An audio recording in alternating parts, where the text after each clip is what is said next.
지난주는 우리 교회가 창립기념주일로 지켰지만 원래는 우리 한국교회가 5월 첫째 주는 어린이주일로 지키고 5월 둘째 주는 어버이주일로 지키죠. 그래서 우리가 창립기념주일하고 겹쳐서 항상 이렇게 어린이주일이 그냥 이렇게 넘어가게 되는데, 그래서 오늘은 어린이주일, 어버이주일을 합쳐서 가정주일로 말씀을 좀 전하고자 합니다. 하나님께서 만드신 두 개의 기관이 있다면 가정과 교회다, 그런 소리 한번 들어보셨을 겁니다. 정말 창세기에 보면 하나님께서 가정을 만드셨고, 그리고 신약에 오면 하나님께서 또 교회를 만들어 주셨습니다. 이 두 기관이야말로 하나님께서 친히 만드신 아주 중요한 기관이죠. 교회와 가정을 이렇게 놓고 보면 가정 같은 교회, 교회 같은 가정, 교회는 가정만큼 소중하고 가정도 교회만큼 소중하다, 그렇게 우리가 말을 할 수 있을 것 같습니다. 누군가 저에게 목사님, 교회가 더 중요해요? 가정이 더 중요해요? 라고 물으신다면 제가 뭐라고 대답할까요?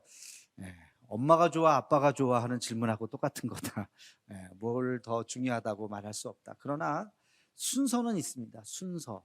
순서는 가정이 먼저이고, 그리고 그 다음 교회가 그 다음입니다. 다시 말하면 가정이 평안해야 교회도 잘 섬기는 거예요. 가정이 불화한데 교회 와서 열심히 봉사한다? 그게 뭐 진정한 봉사가 되겠습니까? 뭐 도피처고 피난처겠죠. 가정이 힘들 때 교회 와서 기도는 할 수 있을지언정 가정을 먼저 바르게 세우고, 그리고 우리의 몸된 교회를 잘 섬겨야 하는 것입니다. 이 순서가 뒤바뀌면 안 돼요. 여러분, 가정이 먼저 평안하고 그 평안한 마음으로 교회 와서 잘 주님 앞에 섬기는 우리 모두가 되기를 주의 이름으로 축원합니다. 여러분, 가정에 가훈이 있으시다면 그 가훈을 자녀들에게 얼마나 강조를 하고 계시는지 모르겠어요. 우리 조선시대에 아주 유명한 가문이 있어요. 그 가문이 이 가훈을 잘 정했기 때문에, 꼭 가훈 때문은 아니었겠지만 그 가훈으로 성공한 명문 가문이 있습니다. 거기가 어디냐면 우리 여기서도 가까운 경주 최부잣집이죠. 여러분, 경주 최부잣집 들어보셨을 겁니다. 무려 300년 동안 1600년대부터 시작해서 그리고 1900년대 마지막 사람이 1970년까지 그걸 유지를 하셨더라고요. 300년이 넘도록 무려 12대 12대를 계속 그 대를 이어가면서 최부잣집의 그 명성을 이어갔던 것입니다. 이 가문이 그렇게 잘 유지될 수 있었던 것은 그들에게 남겨준 6가지의 가훈이 있었기 때문에 그렇습니다. 그것을 육훈이라고 하는데 이렇습니다. 첫 번째는 과거를 보되 진사 이상의 벼슬을 하지 말라 그랬어요. 진사 이상, 진상은 높은 벼슬이 아니에요. 벼슬 중에서도 좀 낮은 벼슬 중에 하나입니다. 그러니까 높은 벼슬을 탐하지 말라는 거예요.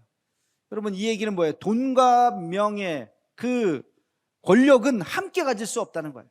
돈을 선택하려면 권력을 내려놔야 되고, 권력을 선택하려면 돈에 대해서는 초연해야 돼요.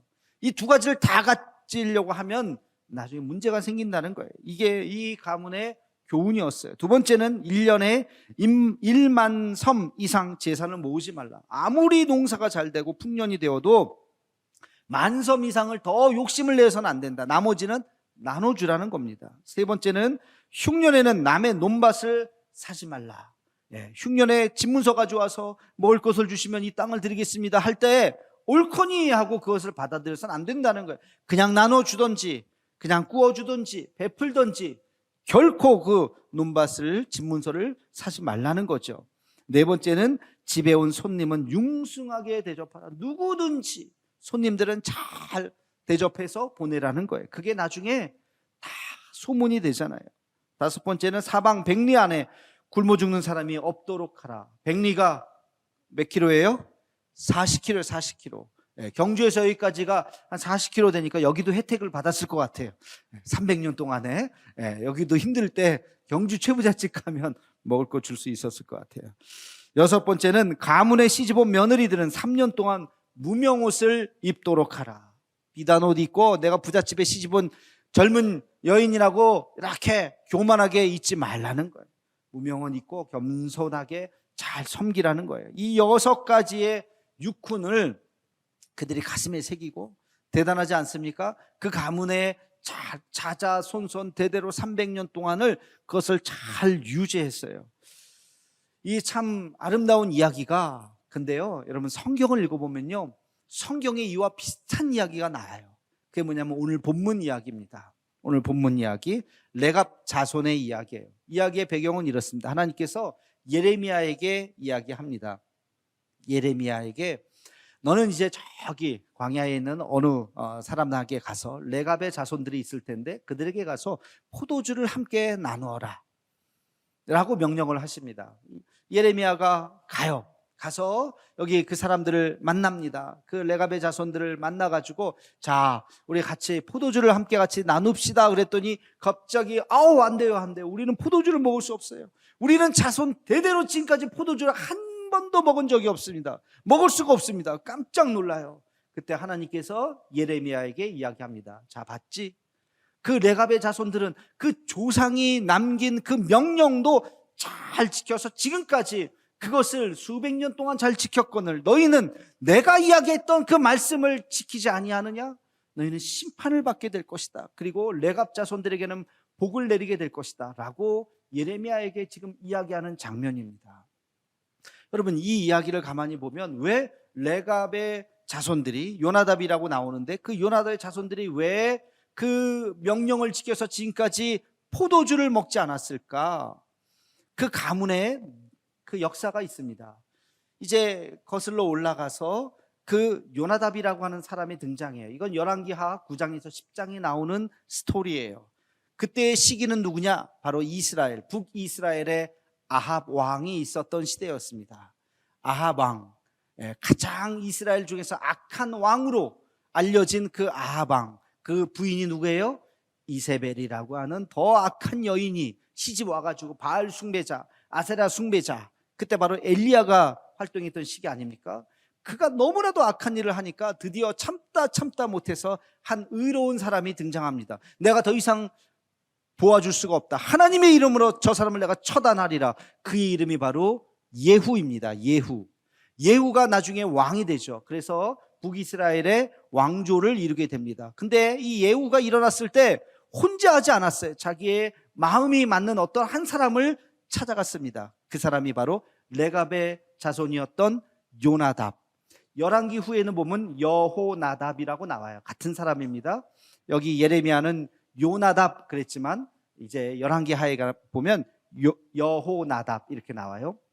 그 여호나답을 만납니다. 그리고 여호나답에게 이야기합니다. 나와 함께 같이 이 거룩한 일, 말하자면 혁명 같은 거죠. 이 일, 저 아합 왕을 처단하고 우리가 하나님의 나라를 만듭시다. 바로 그때 여호나답이 그렇게 합시다 하고서 손을 잡습니다. 자, 우리 한번 그 장면을 읽어보도록 하겠습니다. 열왕기하 10장 15절 말씀을 함께 읽겠습니다. 시작. 예후가 거기에서 떠나가다가 자기를 맞이하러 오는 레갑의 아들 여호나답을 만난지라. 그의 안부를 묻고 그에게 이르되 내 마음이 내 마음을 향하여 진실함과 같이 내 마음도 진실하냐 하니 여호나답이 대답하되 그러하니이다. 이르되 그러면 나와 손을 잡자. 손을 잡으니 예후가 끌어 병거에 올리며 자, 너 마음 내 마음 우리가 함께 같이 이 마음 의기투합할 수 있느냐? 그렇게 하겠습니다 하고 예후의 손을 여호나답이 잡아요. 그리고 함께 같이 이제 이 거룩한 일에 동참합니다. 우리 23절 말씀을 함께 읽겠습니다. 시작.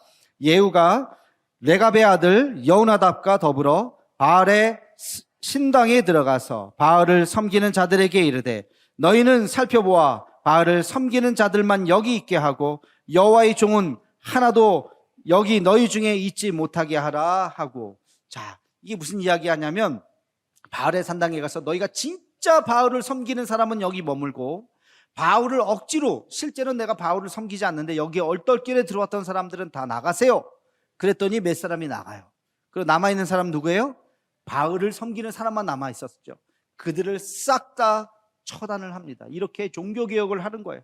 이방 신을 섬기는 모든 사람들을 다 처단하고 그리고 이 아합과 아세라를 다 이제 처단을 합니다. 그리고 이제 마지막 종교개혁까지 갑니다. 우리 함께 문제가 되는 구절 28절과 29절 말씀을 함께 읽겠습니다. 시작. 예후가 이와 같이 이스라엘 중에서 바알을 멸하였으나 이스라엘에게 범죄하게 한 느밧의 아들 여로보암의 죄 곧 베델과 단에 있는 금송아지를 섬기는 죄에서는 떠나지 아니하였더라. 아멘. 예후가 바알을 섬기는 모든 우상들은 다 타파를 했는데 마지막 하나, 여로보암이 섬겼던 그 금송아지, 여러분 모세 시대 때 섬겼던 그 금송아지 아시죠? 그 금송아지를 여전히 섬기고 있었는데 그것을 내버려 두었다는 거예요. 그리고 나서 이제 예후가 이스라엘의 왕으로 등극합니다. 그 장면을 처음부터 끝까지 옆에서 지켜봤었던 이 여호나답이 아이고, 예후가 실수했구나, 저러면 안 되는데, 저렇게 권력에 빠져서 정말 하나님께서 미워하는 마지막까지 그것을 완수해야 되는데 마지막에 그 세력과 타협을 했구나, 너무나도 가슴이 아팠어요. 그리고 그들은 겐 족속이었습니다. 광야에 시내산에 있었던 이드로, 모세의 장인 이드로의 자손들이었어요. 그래서 그들이 다시 광야에 나가서 살게 됩니다. 그리고 여호나답이 자기의 자손들에게 이렇게 명령해요. 너희는 포도주를 마시지 말아라. 이 얘기는 뭡니까? 세속에 물들지 말라는 거예요. 너희 자신을 잘 지켜라. 내가 예후를 보니까 권력을 잡더니만 변하더라. 저렇게 변해서는 안 된다. 아예 우리는 포도주를 입에 대해서는 안 된다. 두 번째, 파종도 하지 말고 포도원을 소유하지도 말아라. 그렇게 농사를 짓지 말라는 거, 어디에 정착해서 살지 말라는 거예요. 우리 조상 때 적부터 유목하면서 살아라. 일용할 양식을 구해라. 그걸 막 농사를 지어서 그거를 곳간에 잔뜩 갖다 놓고 그렇게 살지 말라는 거예요. 평생 집도 짓지 말고 장막에 거하라. 이 얘기는 뭡니까? 소유욕에 빠지지 마라. 집을 지으면 더 좋은 집, 더 큰 집을 갖기를 원하고 그렇게 소유욕에 빠지다 보면 타락하게 된다. 예후를 보면서 너무나도 가슴이 아팠던 이 여호나답은 이 명령을 자기의 자손들에게 하고 죽습니다. 그 아들들이, 또 그 아들의 아들들이, 그리고 그 아들의 아들들까지. 여러분, 이 아합부터 시작해가지고 지금 예레미야 시대까지 그렇게 살았어요. 이 기간이 무려 300년입니다. 300년. 그 집도 짓지 않는 그 집에 누가 시집을 오려고 하겠어요? 그러나 그들에게 누군가가 시집에 와서 우린 집도 짓지 않습니다. 장막에 거합니다. 그렇게 300년 가까이를 그렇게 살고 있었던 그 믿음의 가문을 보라고 지금 하나님이 예레미야에게 이야기한 거예요. 너 그 가문을 찾아가서 봐라. 그들이 그 명령을 얼마나 잘 지키는지. 그것을 보면서 하나님은 한탄하시는 거죠. 이스라엘 백성들이 나의 명령을 저버렸도다. 그들에게 심판이 있을 것이다. 여러분, 지금도 이 믿음의 유산을 지키는 가문들이 우리 대한민국 땅에 있는 줄로 믿습니다. 여러분, 여러분의 자손들이 자자손손대대로 예수님 잘 믿기를 원하십니까? 정말로 원하십니까?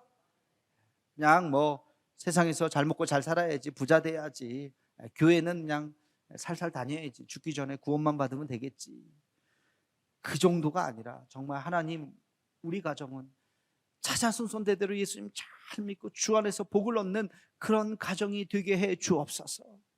이 믿음의 고백이 저와 여러분의 고백이 되기를 주님의 이름으로 축원합니다. 믿음의 명문가가 되기 위해서 자녀들에게 한마디 해줘야 되잖아요. 우리 가문은 이렇게 해야 된다. 이 여호나답과 같이 그 자손들을 향해서 한마디 할 수 있는 그 신앙적 교훈이 뭘까?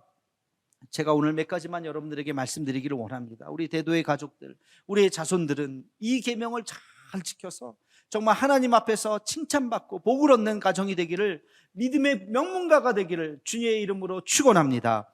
첫 번째는요, 예배드리는 가정이 되어야 합니다. 예배드리는 가정, 너무나도 당연한 거죠. 예배드리는 가정, 믿음의 가문은 예배드리는 가정입니다. 근데 조금 더 구체적으로 말씀을 드린다면, 예배라고 하는 것은 주일 성수와 가정 예배를 말합니다. 주일 성수. 이 주일 성수는 우리 한국교회가 지금까지 잘 지키는 그러한 정말 목숨과도 같은 것이 바로 이 주일 예배, 주일날, 이 거룩한 하나님의 날, 이렇게 모여서 우리가 하나님 앞에 온 가족이 같이 예배 드리는 이 순간, 이것이 얼마나 소중한지 몰라요. 근데 지금 이 주일 성수가 많이 허물어졌어요. 자기가 원하는 대로 사람들이 그저 예배 드리지 않는 분들이 얼마나 많은지 모르겠어요. 여러분, 주일 성수라고 하면 너무 무겁게 받아들이지 마시기 바랍니다. 주일날 아무것도 안 해야 되고 가만히 집에만 있어야 되고 예배만 드리고 가만히 있어야 되는 거 아니에요. 현대사회에서 그것은 불가능할 것입니다. 주일에 일할 수도 있습니다. 그리고 어디 여행 가실 수도 있겠죠. 장사하실 수도 있겠죠. 공부도 해야 할 것입니다. 그러나 주일날 이 예배 드리는 것은 잊어서는 안 돼요. 그러니까 어렸을 때 무릎 꿇고 믿음 안에서 함께 예배 드리는 이 가정 예배 반드시 이루어지는, 하나님 앞에 예배 드리는 주일 성수와 가정 예배를 소중히 여기는 우리 대도의 가족들 되기를 주님의 이름으로 축원합니다. 두 번째는 경건의 모습을 가르쳐야 됩니다. 경건의 모습, 그게 뭘까요? 구체적으로 말씀과 기도입니다. 말씀과 기도. 벼는 농부의 발자국 소리를 듣고 자란다는 말이 있어요. 그런 것처럼 우리 아이들은 어머니의 기도 소리를 듣고 자랍니다. 아버지의 성경 소리를 듣고 자라는 것입니다. 여러분, 아이들이 행복하기를 바란다면, 아이들이 어떤 어려움 속에서도 흔들리지 않는 믿음의 사람으로 자라기를 바란다면 아이들을 위해서 눈물로 기도하시기 바랍니다. 방에서 기도하지 말고 나와서 거실에서 기도하시기 바랍니다. 아이들이 지나가면서 봐야 돼요. 엄마 기도하네. 아버지가 앉아서 오늘도 성경 읽으시네. 그 소리를 들으면서 아이들이 자라야 돼요. 여러분, 아이들이 커가면서 고난이 없겠습니까? 고난이 없는 인생이 어디 있어요? 다 크고 작은 고난을 다 겪어요. 그러나 그 고난을 이겨내는 아이들로 자라게 해야 돼요. 그러기 위해서는 그 아이들에게 그 기도를 가르쳐 주셔야 돼요. 얘야, 너도 힘든 일이 있을 거야. 너도 어려운 일이 있을 거야. 그때 하나님의 말씀이 너를 붙잡아 줄 줄로 믿는다. 하나님의 말씀을 붙잡아라. 힘들 때 엎드려 기도해라. 하나님께서 너를 도우실 것이다. 여러분, 그렇게 가르쳐 주시기를 주의 이름으로 축원합니다. 시편 119편 105절에 보면 이런 말씀이 있습니다.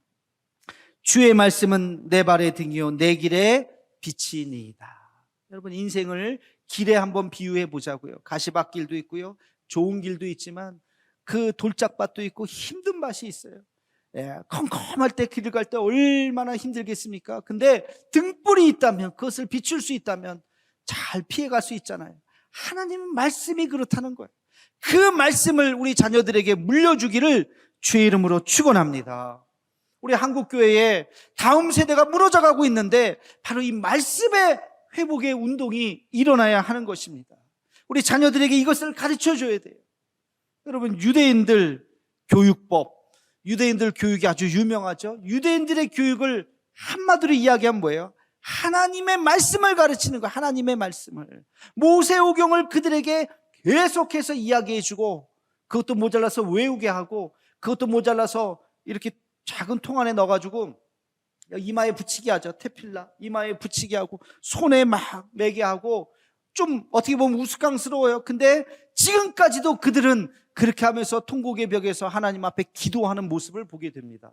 나라를 잃어버렸어요. 땅은 잃어버렸지만 신앙은 잃어버리지 않았습니다. 그것이 유대인의 교육이에요.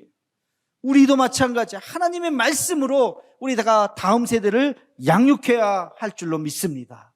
어머니의 기도의 모습, 아버지의 성경의 모습, 이것을 우리 어린 자녀들에게 꼭 각인시켜주는 믿음의 명문가정 되기를 주님의 이름으로 축원합니다.